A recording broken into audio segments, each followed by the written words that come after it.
Շնորհակալություն եմ։ Շնորհակալ եմ ձեզանից։ Ես պատերազմի մասնակից եմ։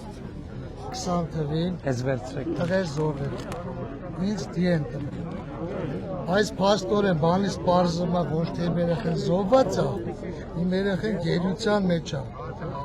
Ոնց է։ Միջև հիմա Արտակ Զելյանյանի 21 թվից։ Դուք այն օրվա մեր հանդիպմանը եղել եք։ Չէ, այս է տղեն։ Այս իմ տղեն է։ Աշխարհել քանդվի, երկիր էլ քանդվի։ Այդ Այս տղեն։ վիդեոյի լինքը տվեք էլի։ Ունենք պարոն Իսախյան, գիտեք այս Ունեմ շատ վիդեոներ ունեմ։ Իրա մասին, իրա դեպքի մասին։ Հնչականում հաղորդում տվել եք դուք։ Այո, 22 թվին, բայց մերժված է եկե Անազգանն է։ Ելինյան Արամ, Ելինյան Վարդան։ Որդին Արամն է։ Ելինյան Արամ։ Պրոստը մեր ազգանունը շատ մարդիկ ճիշտ չեն կարող գրեն, էլի, ասենք Եղազարյան բանը։ Ելինյան։ Ելինյան։ Կհիշենք էլ։ Քնչական հետ խոսեք, եթե հնարավոր է Իրան է, այսինքն կնայենք հետո ինձ կասեք ինչա, ըստ այդմ կառաջնորդվենք, հա։